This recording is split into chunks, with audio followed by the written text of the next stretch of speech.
Okay. So, Hare Krishna, dear devotees. So, I welcome you all to today's chapter number 6 of Nectar of Devotion. Okay. So, um, let's now in these chapters. Just I want to mention. Let's start with Mangalachan, then we'll mention all the details. Okay. So, let's start with Mangalachan. ओम अज्ञानतिमिरान्धस्य ज्ञानाञ्जनशलाकया चक्षुरुन्मिलितं येन तस्मै श्रीगुरवे नमः।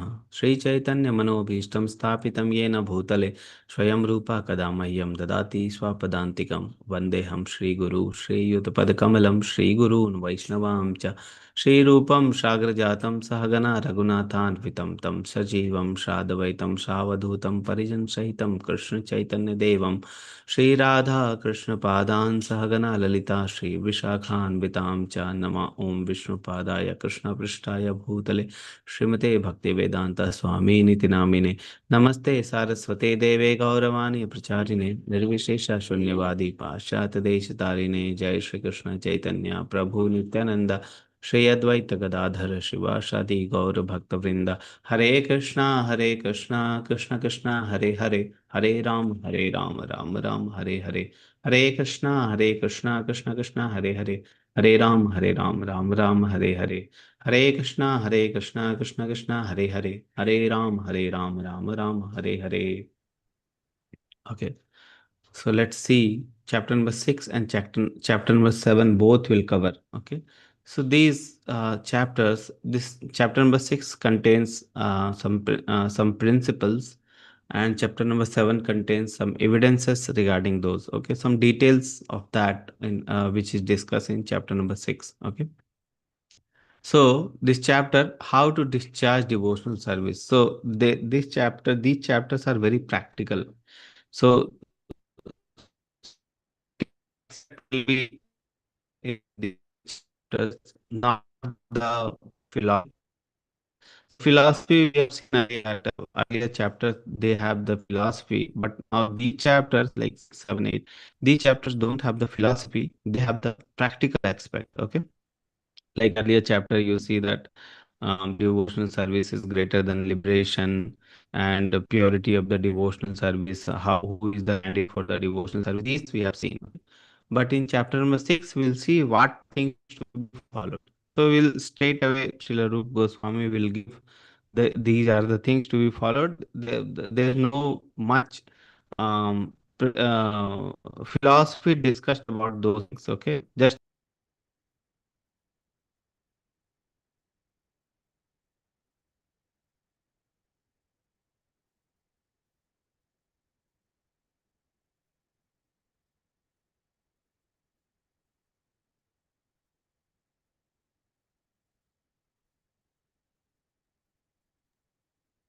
I think Prabhu's network is very poor. He'll join back.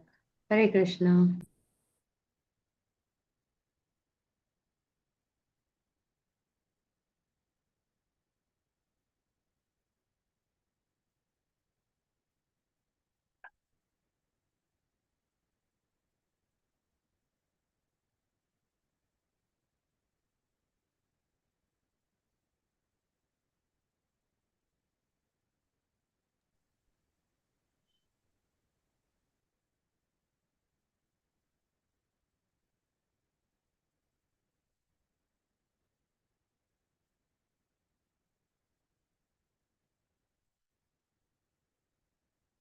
Hare Krishna.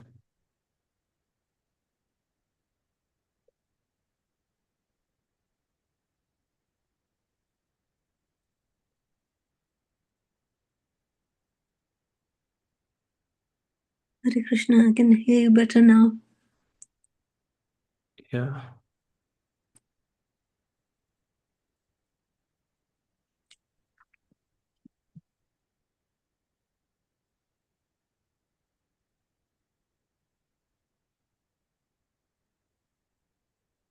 Okay. So, am I audible now? Yes, much better. Earlier, Yes, Prabhu. earlier the sound was not good, Yeah, Mataji. yeah, no. Okay, so we'll start from the starting. So this chapter number 6 and 7, both we are going to discuss in today's class. In chapter number 6, we'll see the principles how to discharge the devotional service, and in chapter number 7, we'll see the evidences. Okay, so chapter number 6 and 7 both are there. So we'll try to cover whatever we are able to cover. Most important things we'll cover, and other things you can go and you can read from the books.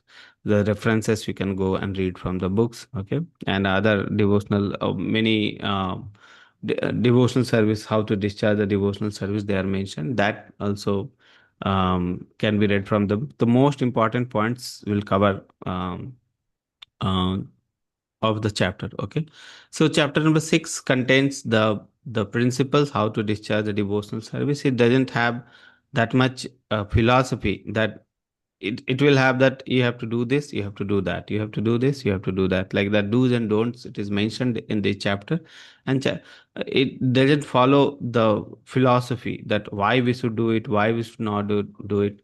Earlier chapters had the philosophy, because we have seen the chapters there we have seen that devotional service is greater than liberation. Philosophy parts we have seen earlier chapters, like purity in the devotional service, how pure devotional service is, and what are the candidate, who is the candidate for the devotional service. So those things we have seen in chapter number earlier chapters. But chapter number 6 contains the principle, direct principles.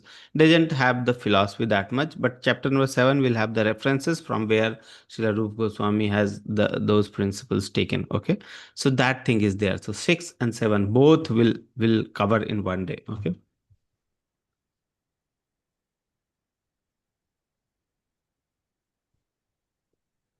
Okay, so Srila Rupa Goswami summarizes most important vidhis of Hari Bhakti Vilas. So Hari Bhakti Vilas is another book from which Srila Rupa Goswami has taken most important principles. Okay, and this Hari Bhakti Vilas has been written by his elder brother Srila Sanatan Goswami. Okay, and from there Srila Rupa Goswami has taken all these important vidhis. And second point, you can see the principles over details. So what is principle and what is details, we'll try to understand. Principle is the main principle, is the main like philosophy which is followed by everyone. Okay, but the details can vary between two. Okay, between two sampradaya, between two gurus. Okay, like that. So you see, like let's try to understand it with an example. Like chanting is the basic principle. Like chanting of the Harinam, okay, is the basic principle. The principle is chanting of the Harinam. Okay. Now every Vaishnav Acharya will follow this, that we have to chant the Harinam. Okay, but details can vary with different Acharya. Okay, so like you see, like in some guru may advise their disciples to chant 64 rounds, some guru may advise 16 rounds, some guru may advise 32 rounds, some guru may more or less. Okay, some gurus may advise like that. So details can vary. Okay, but the principle is same. Okay, so principle cannot be changed. Okay, but the details can vary between the different gurus. Even in ISKCON you can see that so many gurus are there. Okay, Srila Prabhupada has so many disciples, and so many disciples, they became initiating gurus. Okay, so different gurus, they can advise their disciple little bit different details. Okay, mostly whatever is being followed in ISKCON is the teachings of Srila Prabhupada, but some disciples take up the mood of Prabhupada. The different disciples take up the mood differently of Prabhupada. Okay, so like some Prabhupada is, the mood of Prabhupada was to preach. Okay, the mood of Prabhupada was to write book and engage in the like academic activity. So the mood of Prabhupada was to chant the holy name or to spread the holy name. Okay, some the other mood was to for the devotee care. Okay, so you see so many moods was there in Prabhupada, and the disciples of Prabhupada, they have nicely taken the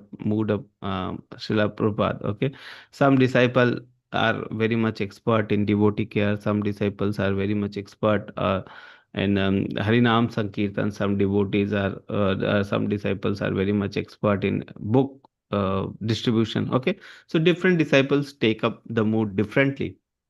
Okay, so the mood according to that can change. The details can change little bit, but main principle what is being followed is Srila Prabhupada principles. Okay, whatever Prabhupada has given, that should be followed. Okay, so that is the main principle, and even the principle can change between the Gaudiya Math and the ISKCON. So Gaudiya Math and ISKCON both are the follower of the um, follow up the Brahma Madhva Gaudiya Sampradaya. Okay, but details can be varied. Like ISKCON, Srila Prabhupada advised the his disciples to chant 16 round. Okay, but in Gaudiya Math the different rounds can is recommendation is different. Okay, so the thing is the details can change, but the main principle will be same. Like the main principle is to accept a is bona fide spiritual master. Okay, so that is the main principle, but in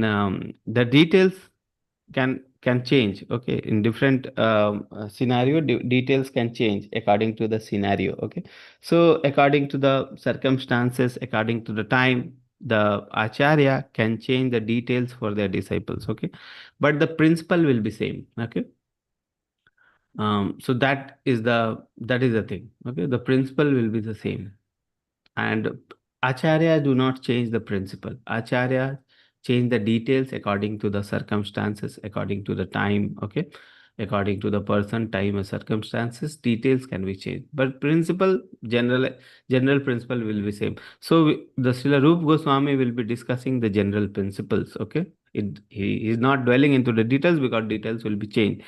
Details it changed according to the time and circumstances. That's why these main principle, though it is written at the time of Chaitanya Mahaprabhu, has not changed, because change of the details can happen over the time, but the principle will be the main thing which will be followed. So whatever is written those 500-year back, that are still valid because those deals with the principle. Okay, so that is the meaning of the principle and detail. So Rupa Goswami is summarizing the principles. So how many principles are being summarized here? Total 64 principles are being summarized. Out of that, the 20s are the important, and additional are the 44. So primary are the 20 and additional are the 44. Out of those primary also, the 10 is the pravritti mark and 10 is the nivritti. Pravritti means the do's what we need to follow, and nivritti means the don'ts we need to follow. Okay, the do's and don'ts both are required, so we'll see both pravritti and nivritti, and so those things are being discussed. That Pravritti 10 and Nivritti 10 principles are being discussed, and additional 10 are 44s are being discussed about the sadhana, and five out of them, five are most potent form. Okay, so let's see when by going through these. Okay. So 64 principles of sadhana bhakti is being described. That is the ways to execute the sadhana bhakti. Okay, so 20 elements are the primary importance, and that is called preparatory principle, and 44 elements are item of the service. Okay, so out of them, 10 are the activity to accept, and 11 to 20 are the activity to avoid, reject. Okay, avoid means to avoid. And out of 1 to 10, if one follow, then strengthens one the foundation of pure devotional service. When we are starting these 10 principles, we need to follow. We want to progress in devotional service. When we need to start the devotional service, we need to follow these 10 principles. When we want to progress in devotional service, we need to avoid these 10 principle, the next 10 principle. So first 10 principle we need to follow when we want to advance, or when we want to start a devotional service. Next 10 principle we need to avoid when we need to advance in devotional service. Okay, so first 10 pravritti and next 10 is the nivritti, and most essentials, these 10 are most essential. Why? Because these first 10 are related to Guru and Krishna, and out of that also first three are more important. Okay, So Guru introduces one to sadhana and guide him to their application. Thus, without first three, execution remaining 61 is not possible. So first three are most important. So we'll see what are those first three, and 44 are the practical way to engage in Shravanam, Kirtanam, and for etc. for the purpose of focusing the mind on Krishna, and it is meant to reawaken bhava. So 44 additional elements are ways to engage in Shravanam, Kirtanam. Okay. So those things we'll see in details in chapter number 12 and 13 in detail. Okay. So yes, so these are the first 10 principles. So these are the first 10 principles. Rupa Goswami summarizes most important vidhi of Hari Bhakti Vilas. So we'll see the 10 principles and we'll go to chapter number 7 and we'll see about the details over there. Okay. So principles over detail we have understood. Then first 5 are accepting a guru, initiation and training, and obeying with faith.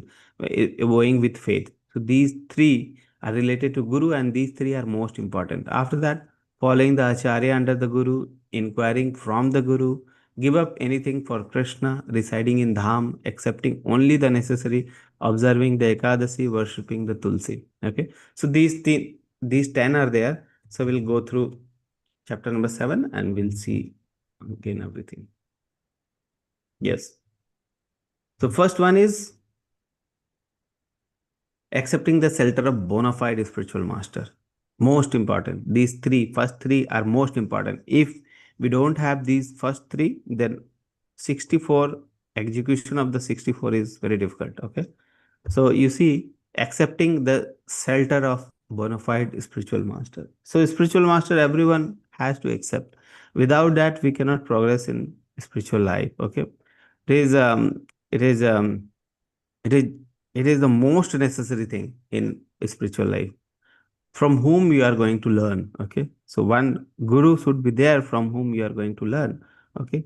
And that guru should be bona fide. You see here the word here written, accepting the shelter of bona fide spiritual master. Bona fide. Who is a bona fide spiritual master?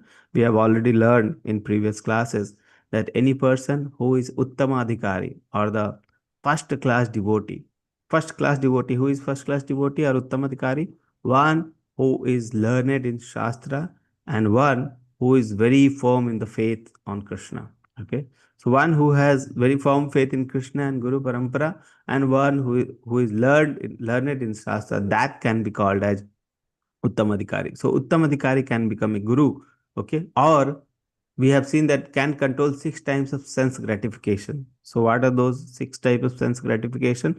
So it can have two meaning. 6 types of sense gratification is the 5 types of senses, and one is the mana or the mind. So one who can control these 6 types of senses, or if you see the nectar of instruction there, the first sloka is the 6 urges, and Srila Rupa Goswami writes that one who can control these 6 urges are eligible to become a guru. Okay, who can make disciples all over the world. One who can control all these 6 urges, they can make disciples all over the world. So who can become a bona fide guru? One who can control these first six urges, okay, that can become a guru, or one who is a uttamadhikari, that can become a guru. That is the meaning of bona fide spiritual master. One person who is connected to parampara. So now we have understood that person who are connected to parampara only, that can become a bona fide spiritual master. Okay. So that thing, one more important point here is whether we should accept a living guru or not. That is a very controversial thing, or very controversy is going on online these things. Okay, after the Ritvik case and everything. Okay, so person should accept a living guru or not. So the thing is, it is very important to accept a living guru. Otherwise, who is going to correct? Okay, so living guru shows us with an example how to practice. Okay, so you see here the first point, why this is most important to accept the shelter of bona fide spiritual master, because spiritual master shows how to execute all other practices. Okay, we see spiritual master practicing. The spiritual master shows us how to practice. The spiritual master gave us instruction, personal instruction for us. Okay, so the spiritual master sees how this devotee can progress, and he gives instruction according to that. Okay, so he can give personal instruction. He can see he can show by his personal example. We see the guru how he is performing the devotional services, how he is dedicated to Krishna, and we learn from him. Okay, so that's why it is very important to have a living guru, so that accept a living guru, so that we can serve him, serve his vani, serve his body. Okay, so many people they give argument that though Srila Prabhupada is there, Srila Prabhupada is the only guru, others are not guru. Okay, and Srila Prabhupada says that Srila Prabhupada always lives in his books. Okay, so every acharya lives, no acharya lives that leaves the body, or the body and goes. Okay, every acharya we can connect with them with their books. Okay, like Srila Rupa Goswami, we can connect Srila Rupa Goswami through his books. Okay, when Krishna is speaking Bhagavad Gita, we can connect with Krishna through Bhagavad Gita. Okay, so directly Krishna's Vani is there. So that doesn't mean that we can negate the importance of a living guru. Living guru is very important. We should accept a living guru, and we can take guidance. We can serve him. We can inquire from him. We can guide. We can take guidance from him. Okay, so that's why living guru is a very important important part. Okay, so that thing is there. And you see, Srila Prabhupada has given the importance of Srila Prabhupada. Srila Prabhupada is bona fide spiritual master. Everyone knows that. Okay. And Srila Prabhupada has given us the ISKCON. And in the form of ISKCON, he has given the many different gurus are there who has taken the mood of Srila Prabhupada. Okay. Srila Prabhupada has many disciples who has taken different moods of Srila Prabhupada, and they are serving the mood of Srila Prabhupada very nicely. Okay, different mood, different disciples taken different mood, and they are serving Srila Prabhupada in that mood. Okay, so Srila Prabhupada has given us the GBC, governing body commission, who is governing about the matters of ISKCON. Okay, as well as Srila Prabhupada has given us the Shastras. Okay, he has given the purports who are relevant for today, with details who are relevant to our day-to-day's activities. Okay, so you see, Srila Prabhupada has given all three: Guru, Sadhu, and Shastra. Guru he has given, Sadhu he has given in the form of GBC. So many sadhus are there, and Shastras are also, he has given different Shastra he has given. So Srila Prabhupada has given us everything. He has um, made the ISKCON system a society, so that everyone can come and practice pure devotional services there. Whoever wants to practice pure devotional service, they can come, they can get associated, and they can chant the holy name in the association of devotee, and they can perfect their life. Okay, so Prabhupada has given a very nice system. Srila Prabhupada has given all the things which is required in ISKCON. Okay, for us to go back to God, all things. So we don't have to search here and there. So different variety of guru. We don't need to search. We don't need to hear. We don't need to find that. Okay, let's hear that person also. Let's hear this person also.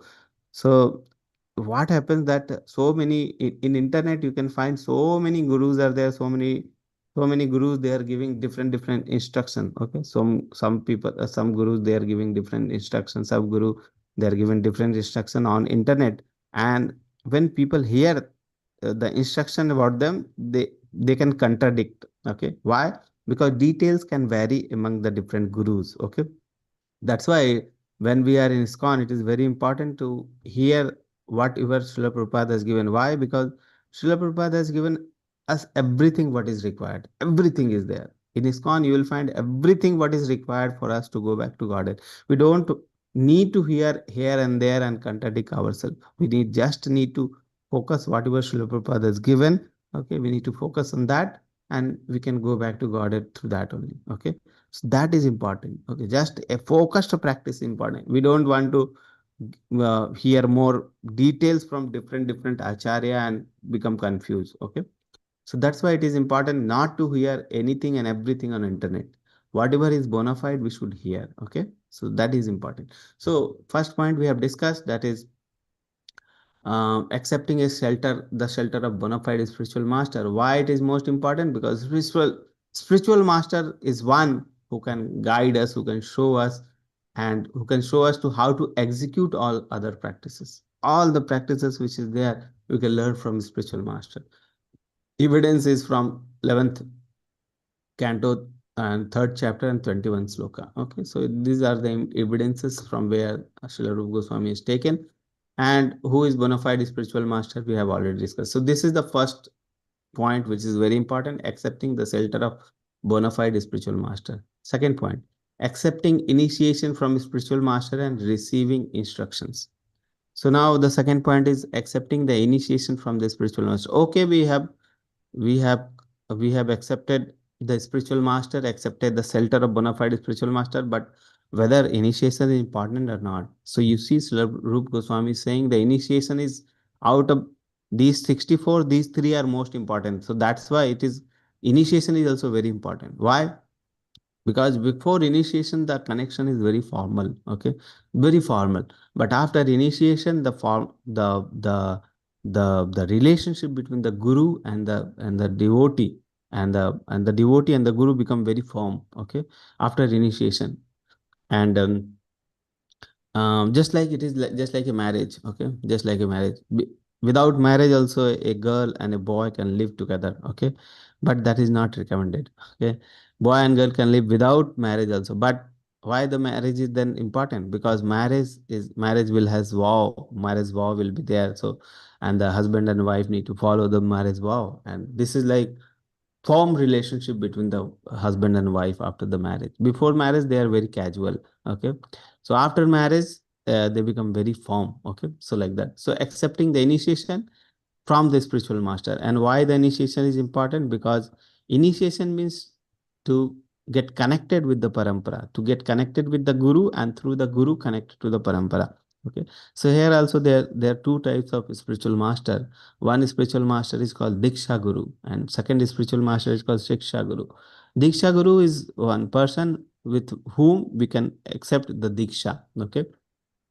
So the person who will connect us through the parampara, okay. So that person is called the Diksha Guru. He can that guru can give us instruction also, and that connect with us parampara, okay. So Diksha Guru need to be one only, okay. And another type of guru is called Shiksha Guru. Shiksha Guru is the one who can give instruction. We can take instruction if from him, okay. So that is called Shiksha Guru, okay. And there can be multiple Siksha Guru. Okay. So in ISKCON, you will see many disciples of Srila Prabhupada are there, and they have taken different moods. So one Diksha Guru, we can accept one Diksha Guru, and others also, so many people like myself is disciple of His Holiness Jayapataka Swami Maharaj. Okay. But I like to hear other disciples of Srila Prabhupada also, like Radha Govind Maharaj, like Radha Nath Swami Maharaj. So many disciples are there of Prabhupada, the whom I like to hear. Okay, so they are also our guru in the form of Siksha Guru. Okay, they give us instruction. Okay, so Diksha Guru connects us to Parampara, and Siksha Guru gives us the instructions. Okay, so accepting the initiation from the spiritual master. So we need to take initiation from the spiritual master, because that will form our relationship with the Guru and the Parampara and Krishna. Okay, so that is the initiation. And one more thing I want to point out here, that initiation is the beginning of devotion. Initiation, that is called initiation. The word meaning of initiation is beginning. Okay, it is not, it doesn't mean that once you have initiated, that means you will go back to Godhead, whether whatever you do. Okay. So even after initiation, fall down can happen. The Maya is very strong. Fall down can happen anytime. Okay.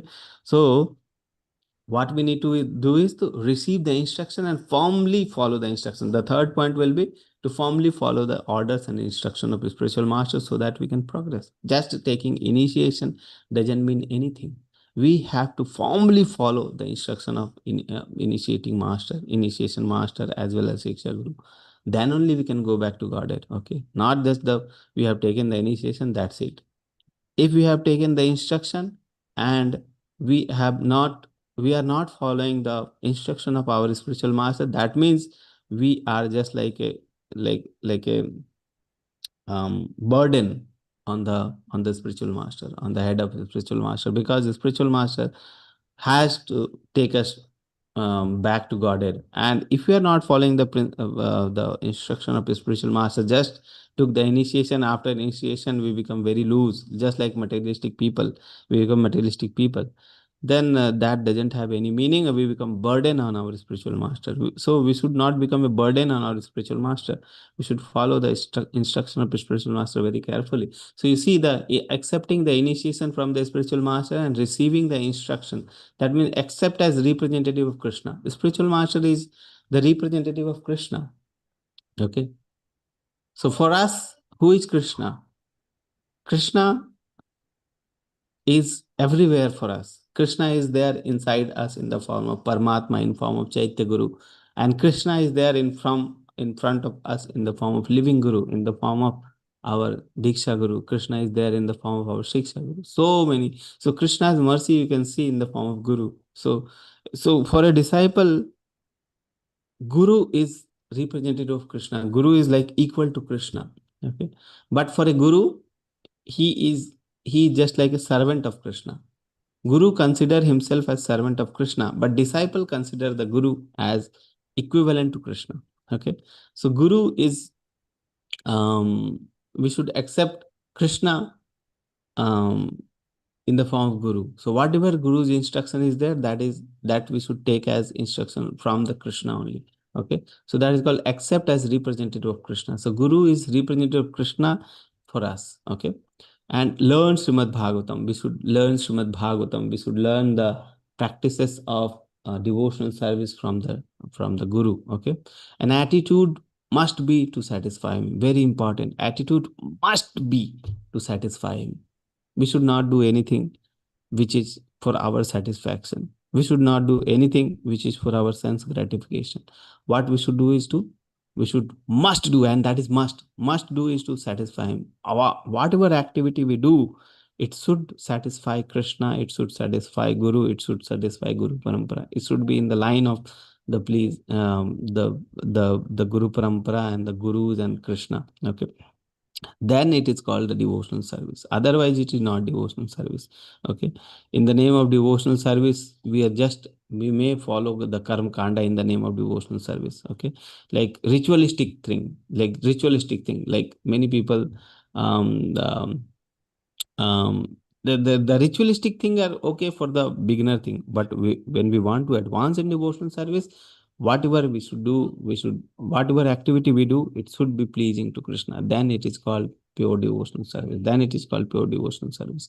Okay, otherwise it is just like karma kanda. Like many examples are there. Many examples like in nectar of instruction only, we have seen that many people, they different variety of prasadam they will make, and they will offer to Krishna and they will eat. Okay, just like going to restaurant, maybe the restaurant under the ISKCON only. Okay, and going to the restaurant and eating there very nice things. Okay, so that is for our sense gratification, that is not for the gratification of Krishna. Okay, the mood is the prasadam we should take as, so we should take prasadam because our tongue, it is very difficult to control the tongue, and Krishna has nicely given the prasadam so that we can take that prasadam, we can eat that ramanant, and we can chant Hare Krishna. Okay, so like that the mood should be there, not that oh we can offer Krishna, so without onion garlic whatever things we can make, very delicious prasadam will make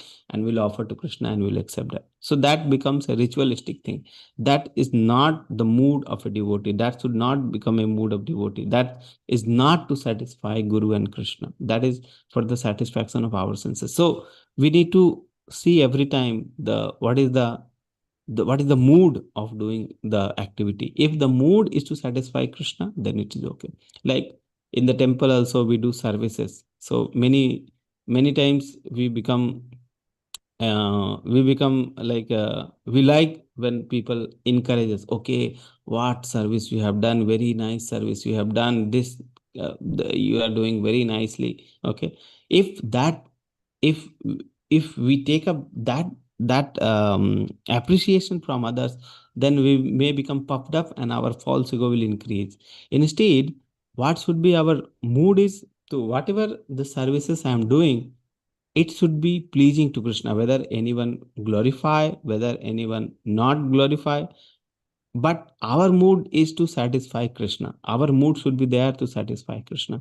That Krishna, these activities, these services I am doing. Okay, there are so many devotees are there who are pure devotees, who are doing pure devotional service, but I am not that much pure. I am very fallen, and I can do this much only. Okay, I can do this much only. This type of devotional service only I can do.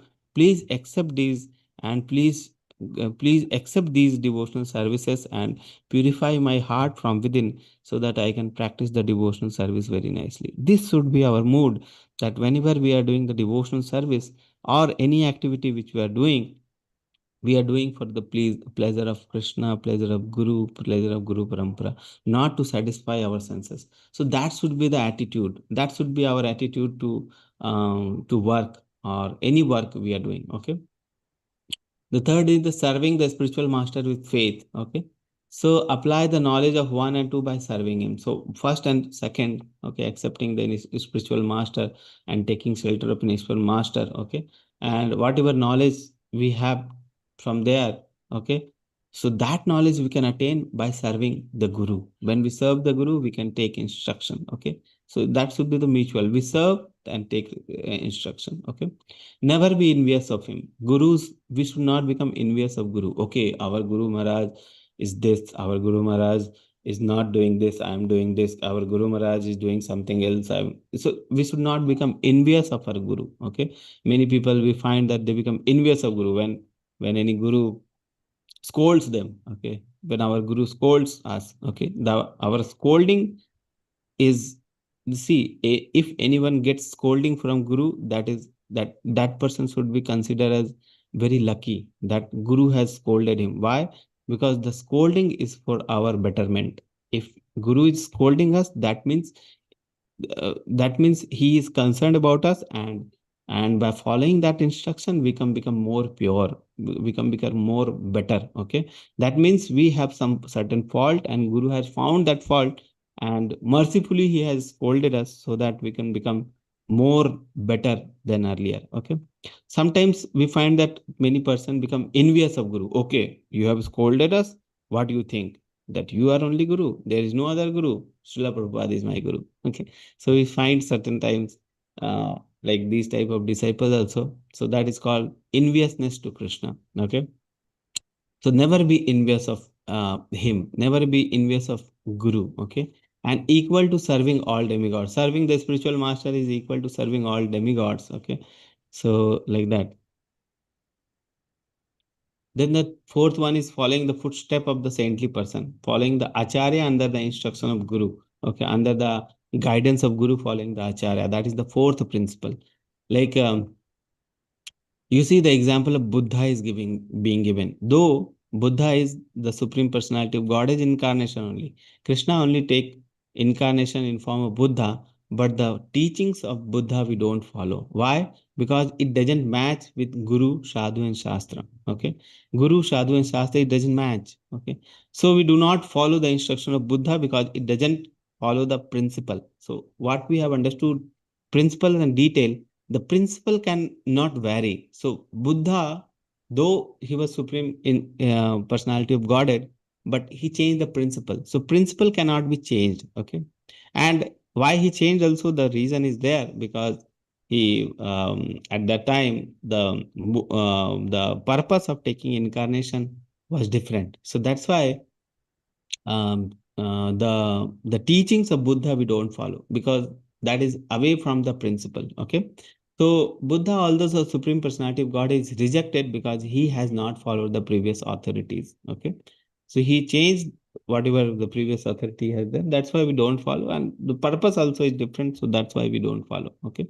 so unless follow the Shruti and Smriti, only disturb the society. Unless the teachings are according to the Guru, Sadhu, and Shastra, then we should not follow it. Okay, we should follow when it is following the Guru, Sadhu, and Shastra. So any instruction, if it is in accordance with Guru, Sadhu, and Shastra, then we should follow. Otherwise, we should not follow. So following the footstep of saintly person, the previous Acharya, the Guru Parampara system under the guidance, under the shelter of a Guru. So that is the fourth principle.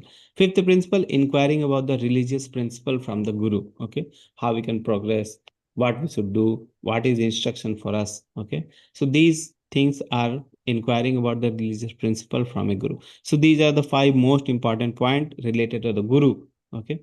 The next 5 points are related to Krishna. So let's read them and go through them. Prepare to give up the material enjoyment for the sake of Krishna. Okay. If you want to accept Krishna, then material enjoyment is not meant for us. That is the main reason why we came to this material world, because we wanted to enjoy this material world. That's why we came to here. Okay.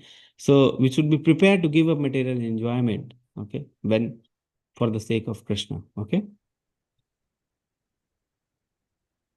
7th point, residing in a sacred place, residing in Dham. Okay. So that is also a very important point about residing in Dham. Okay. That is called Sarupya Mukti is related to that, residing in Dham. Okay. So what is the meaning of residing in Dham? Whether we should go to Jagannath Puri, we should reside there. Whether we should go to Mayapur and reside there. Whether we should go to Vrindavan and reside there. Okay. No, it doesn't mean that residing in Dham means we should go to Dham and reside there. Okay. It is said that wherever pure devotee goes, the Dham goes with him. Okay. So pure devotee can take the Dham with him. So wherever the devotee is there, that is the Dham. Okay. So that thing is there. So with mood, the mood should be there that we reside in Dham. The mood. If our mood is always in Vrindavan, that we are always in Vrindavan, we are always thinking of Krishna in the form of Bal Gopal, who is doing the activity. Okay. And if our mood is like that, if our mood is in our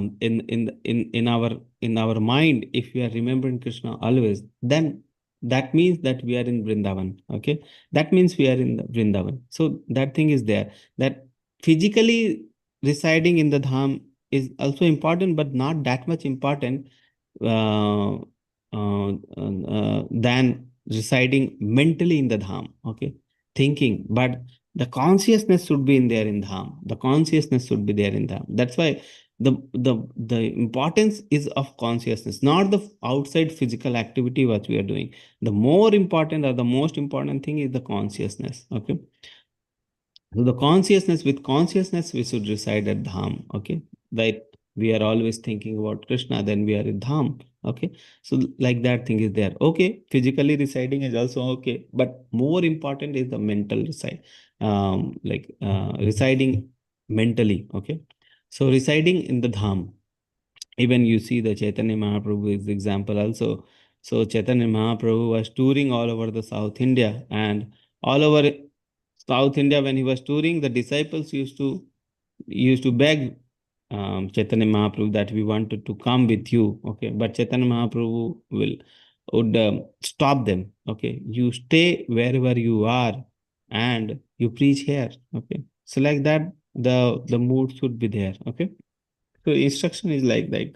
So even Chaitanya Mahaprabhu's give instruction like that. Okay. So wherever you stay, and if Guru only orders you to go to that place and do some service there, and you are doing that, that means also you are residing in Dham only, because you are serving the Guru with full faith. Okay. So that thing is there. So thing is, we should reside at Dham, but just not physically residing in the Dham is important. Mentally residing in Dham is most important. Okay. Then accepting only what is necessary. Okay, so many things are there, ordinary dealings are there, so many ordinary dealings we do when we are in the normal day-to-day activity, like financial transactions are there, so many we go to office, so many dealings we do. Okay, so the thing is, we should not indulge too much in those things. Whatever is necessary for us, that thing is for keeping our body fit, our mind fit, that we should take. And we should, other time we should chant the holy name, and we should reside in Dham mentally. Okay, so like that we should, the main important thing is not to earn too much money and lose too much of our time. Okay, whole day, if you are 12 hour you are working somewhere, and you come back home and 2 hours of you are taking rest, and after that eating and all, everything, and there is no time, then there is no meaning of working like that. Okay, that is like working like ass. Okay, so thing is, work should be there, but it should not be against the religious principle, and it should not take us away from our main goal. Okay, our main goal is to keep our body and mind fit so that we can remember Krishna at that time. Okay, and if for taking for keeping the body fit only, if we are working 12 13 hours per day and we don't have the time to remember the Lord, then that doesn't have any meaning. Okay, so thing is, for bodily needs, so that one can remember Krishna. The most important thing is so that one can remember Krishna.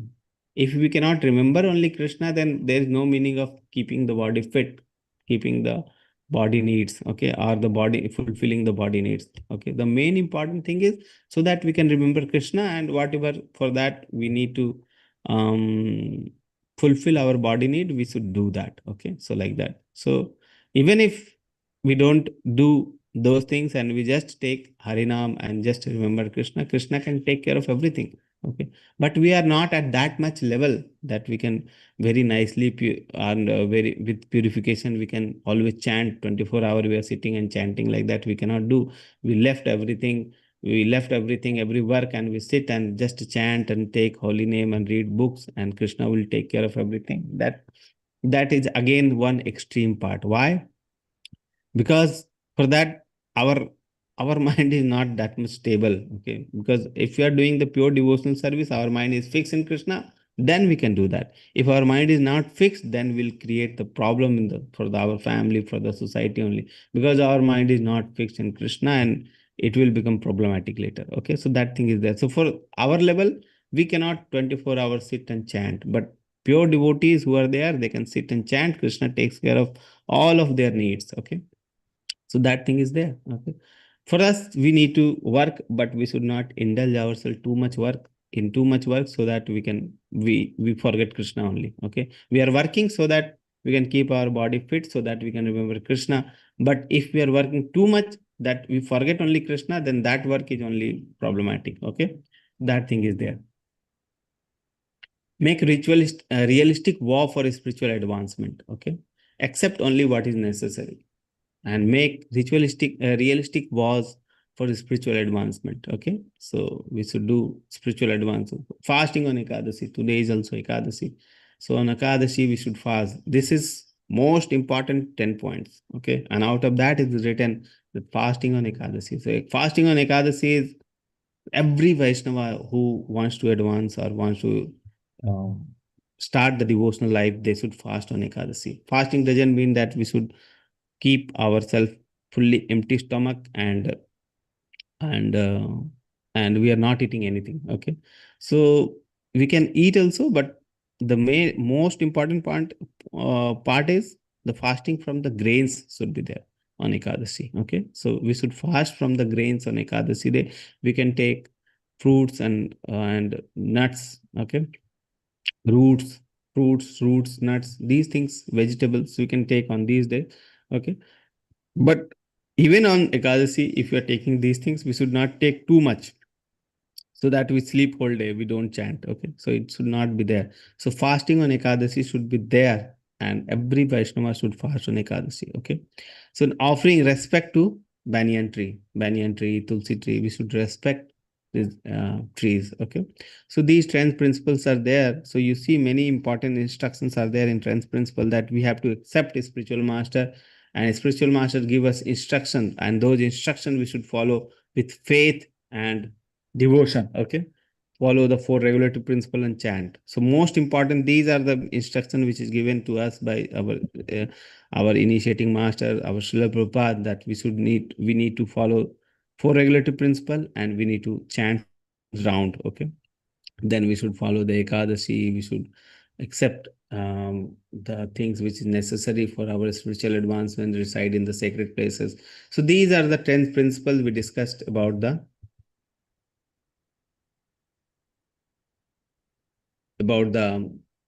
um, initiation or the starting of the devotional life. The next 10 are the nivirti, means which we should not or we should avoid. Okay, so let's see all 10. Then, so these are the don'ts. So these do's we have seen.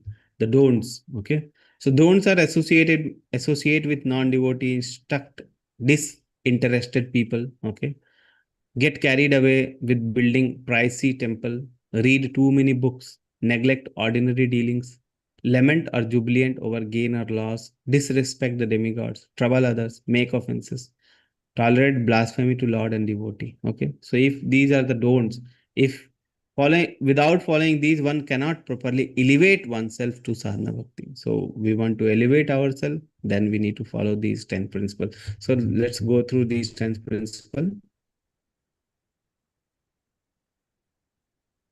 These things we have seen. So these are the next 10 principles which are being discussed, the don'ts. Okay, giving up the company of non-devotee. We should not be in association of non-devotee. Okay, why? Because when we associate with non-devotee, we get carried away. We are not formed in our sadhana, we are not formed in the shastra.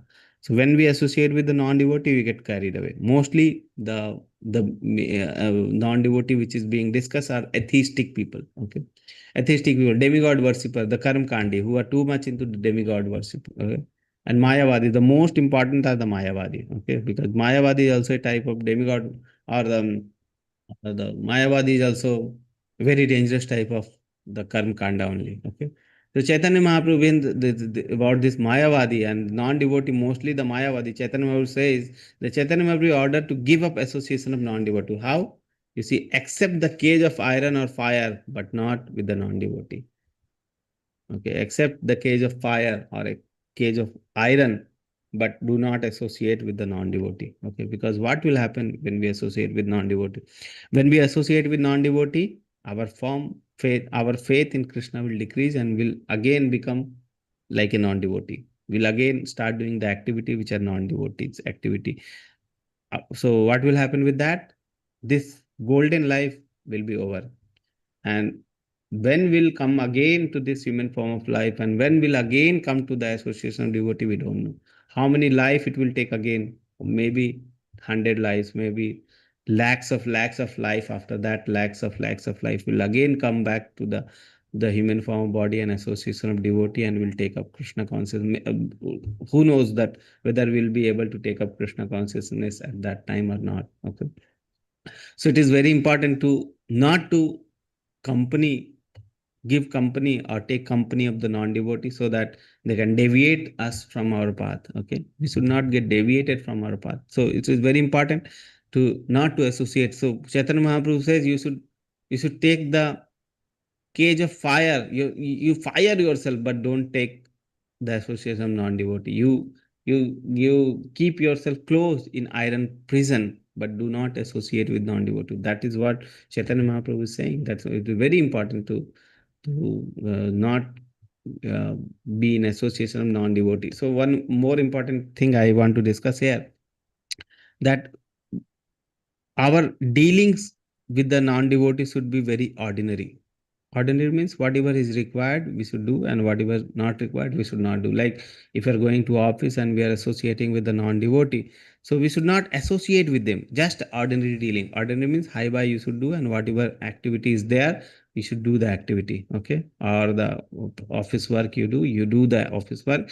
That's it. Okay, we should not too much engaged. Okay, we are going to party, we are going to movie with them. Okay, we are chit chatting, we are sitting with them, and discussion is going on about the something non religious thing or not related to Krishna. We are discussing about them so much. Okay, and when the 4 or 5 peoples are there, you are alone there, they start doing joke about Krishna consciousness, joke about the activities which you do. Okay, so many things can be there. Okay, so we should be very ordinary in dealing with the non-devotees. Okay, Chaitanya Mahaprabhu says, prefer to embrace snake, tigers, and alligator rather than the association of non-devotee. Okay, embrace the tiger. If tiger is there, very dangerous tiger is there, and non-devotee is there, better to go with the tiger, because with the tiger, one life will be over. Next life will again start up the devotional service. But with non-devotee, if this human form of life is gone with the non-devotee, that we won't be able to come back again. Okay, with the tiger he will take the life.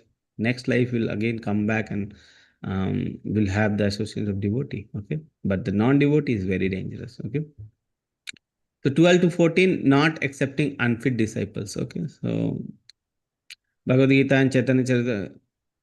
So 12 to 14 is not described here, so we'll read from here. So instructed, interested. The person who is not interested, we should not instruct them. Okay, you chant, you do this, you do that, you do. Yeah, the person who is not interested in going to temple, okay, you come to temple and you are regularly doing those things. Okay, and we are instructing them to follow some from the shastra something. Okay, so they become disinterested in that, and when they become disinterested, they can make us also disinterested. Okay, so when they are disinstructed, we should not instruct them. Then how to deal with them, how to um, preach them. Okay, the thing is we should give them care. Okay, we should give them care, we should give them the prasadam, we should chant harinam in front of them, but we should not instruct them. They also, you chant also. If they are interested, they will chant themselves, they will themselves ask what to do. So they can, then they can tell, you can tell. Okay, so you can ask them to, you can ask them that one class is there, Bhagavad Gita class is going on. If you are interested, you can come and listen. Okay, you can come, we'll have prasadam there, you can come and have prasadam. Okay, so you can give them prasadam, you can invite them for the class and let them come. Okay, so like that. So instruct disinstructed, that also we should not do. Get carried away with building pricey temples. So we should not be engaged, like our whole purpose is to make a big temple. Okay, big temple, will make a big temple, big temple we can will make. Okay, so though this principle is being written here, we see that TUVP is going to come in Mayapur, is biggest temple all over the Asia. Okay, so why this principle is away from these things? Because of um, the consciousness with which the temple is being built. Okay, earlier there is no need of building the temple, but now why it is important? Because people get attracted by big temples, big nice temples. Okay, they want to, if there is huts, okay, no one will come and stay at hut. If there is guest house, nicely decorated guest house, people will come and stay there. So that is the meaning, that is the, these things are going, are happening today. Okay, so like that thing is there. So big temples, they are there to attract Krishna, but that attract the people, the non-devotee people. But the thing is, that should not be our sole motto. The sole motto should be to preach Krishna consciousness. Okay. The sole motto should not be to make big temples, pricey temples, but the sole motto should be there to preach, so that the people can come and we can preach nicely. Because people will be interested when they will listen. Okay, the biggest temple is coming in the Mayapur. Let's go and visit. Okay. Like the Taj Mahal. So many people go and visit the Taj Mahal. There is no Krishna conscious activity is going on there, but many people go and visit. So the temple of Vedic planetarium is bigger than the Taj Mahal and better than the Taj Mahal also. Okay, so people will come and visit the temple of Vedic planetarium, and people, devotee here will a chance to show them that how people live in Krishna consciousness. Okay, so that is the third principle. Get carried away with building the pricey temple. We should not be our sole motto that we want to bring a big temple. Okay, so that should not be our motto. Our motto should be to go back to Godhead. Okay, and for that, whatever instruction is being given by our guru, we should follow. Okay, so read too many books. We should read simple books. Simple books, man. Prabhupada has given us most important book, Bhagavad Gita, Bhagavatam, and Chaitanya Charitamrita. A person who is engaged in reading these three books only is will, that is enough for a person to go back to Godhead. We should not be reading too many. Okay, this author is also there, what he has written. Okay, that author is also written, what he has written. Okay, so that should not be there. One book only we should read multiple times. Then that essence we can grab. Okay, even one page if we are reading and we start thinking about that one page only, what is written, then whole day we can think on that page. Okay, so that deep, that is the type of meaning which is there in the books. Okay, so the thing is like that. So we should not we should not be hoarding too many books but reading nothing. We should not do like that. So we should be reading the books, simple books, Srimad Bhagavad Gita, Bhagavatam, Chaitanya Charitamrita. That's enough. Okay, that's enough. If we read 3 books only, then that is more than enough. Okay. Neglect ordinary dealing. Ordinary dealing means too much financial transaction, family affairs. Okay, those things. So we should not be engaged too much all those things. Okay, whatever is necessary, basic, bare minimum necessary, we should be engaged in the financial transactions like that. So that is the neglect ordinary dealings. Then lament or jubilant over gain or loss. These gain and loss are not important for our spiritual life. Sometimes we see the devotee, when they get a big position, they will say, okay, Krishna has become very merciful on us. He has given so nice position. Are Baba, Krishna, when Krishna become merciful, he takes away all the positions so that we can become mendicant and we can serve him. Okay. If Krishna is merciful, he won't give too much that big position and all. Why? Because if he gives too much position, we become too much puffed up and we become too much engaged in that only. And we leave our association with Krishna. Okay. So like that. So that is not the mercy of Krishna. Krishna's mercy is not. When Krishna's mercy will be there, we will become too much attached to our Guru. We become too much attached to Krishna. We start serving them. We start tasting the holy name. We become engaged or we become interested in taking the chanting or the chanting. Okay. So that is the mercy of Krishna. Okay. So that thing is there. So we should not be lamenting or jubilant over loss or gain, because these are connected to the material activity, the bodily activity. Okay. So what we don't know what Krishna is planning for us. Maybe Krishna is taking us from everything from us, then maybe Krishna is trying to give us everything in the form of spiritual life. Okay. So we don't know which key Krishna can turn so that we become spiritual. So we should not be too much happy, or we should not lament whatever materially it is going on in our life. Okay. Or maybe Krishna is testing us. Okay. How much fixed we are towards Krishna consciousness. Okay. Seventh one is disrespect to demigods. We should not disrespect the demigods. Okay. Demigods are like Vaishnava. They are also Vaishnava. Krishna has made in charge. Okay. They are made in charge.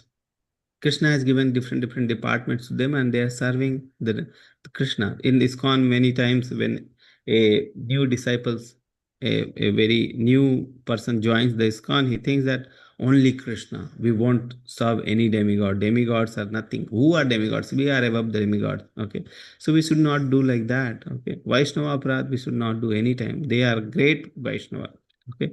So we should not do Vaishnava Aparadh. So whether we can go to the temples, yes, we can go to their temples also.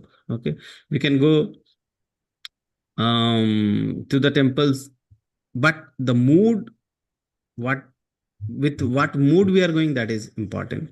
A materialistic person will go to the temple like, okay, give us so much money, give us so much health, our health should be good, our family should be good, our children should be good, this I want, this I want, this I want, like that. Okay.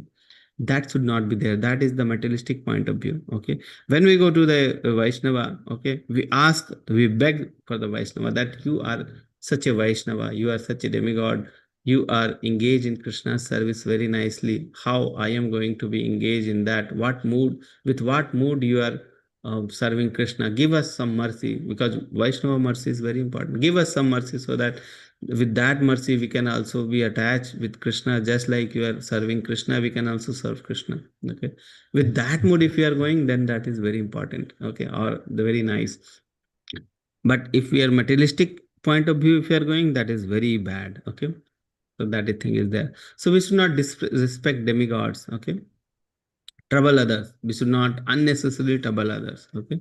Other means not only the human beings, other means other animals also, other creatures also. Make offenses. Harinam, 10 offenses of Harinam. We should be very careful about the 10 offenses of Harinam. If we are doing the Harinam, if we are doing the offenses, it is very difficult to progress in devotional life. And especially the first offense, that is the blaspheming of a devotee, blaspheming a person who is devoted his life for Krishna's service. If any other offenses you are doing, then maybe later you can cover those offenses and you can come back to Krishna consciousness. But first offense, blaspheming a devotee, if you are doing, then in next how many life, whatever life is there, it is It is impossible for us to go back to Godhead. Okay, impossible for us to go back to Godhead. So first offense, that is blaspheming the devotee, that we should not do anytime. Okay, that is very, very, very dangerous for our devotional. Any life after that, we cannot go back to Godhead. Very dangerous. Okay, so blaspheming of devotee, speaking ill about devotee, thinking ill about the devotees. Okay, we should not do that. And tolerate blasphemy of Lord and devotee. We should not tolerate the devotee's blasphemy, Lord's blasphemy. If any person is blaspheming the Lord or the devotee, we should go immediately from that person. Or if we can counteract that, we should counteract. Or we can give up our life. There is only three ways. Okay. If we can counteract, we should counteract immediately. If we are not, then we should immediately leave that place, because it is very dangerous for our devotional life. Or even if we are not able to leave that place, if we are maybe in the prison or somewhere in the locked room, if we are not able to leave, it's better to give up the life.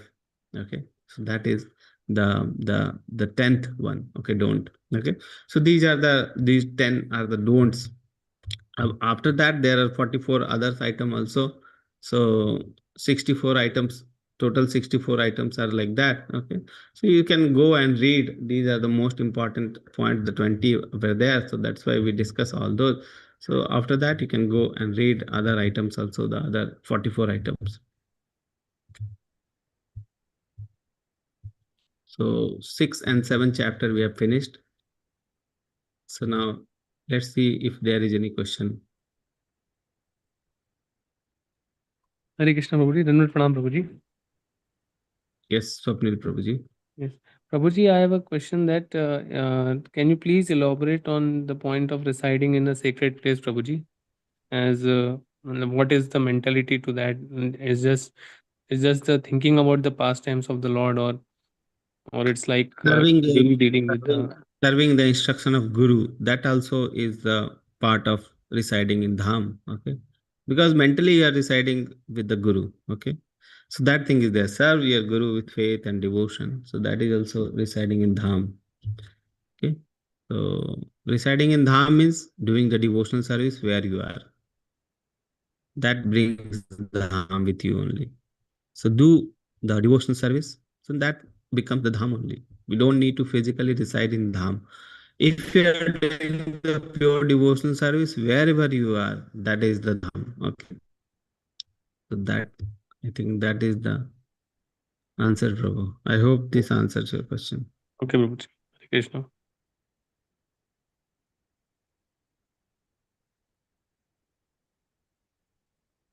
Yes, any other question?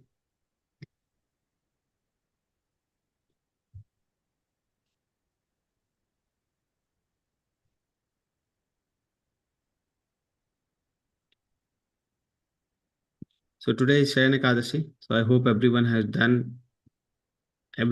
is fasting today. Okay. If Yes, you're, Prabhuji.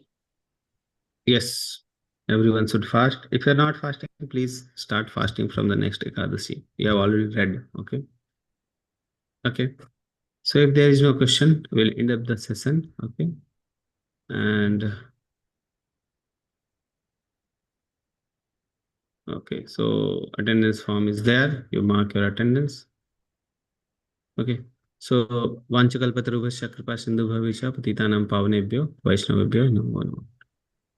Please, if I am speaking anything wrong or anything is hurting, okay, please forgive me. Okay. So we'll meet again the next week. Okay. Hare Krishna devotees. Thank you, Prabhuji. Hare Krishna. Hare Pranam. Krishna Prabhuji. Hare Krishna, Hare Dandavat Krishna. Pranam. Hare Krishna.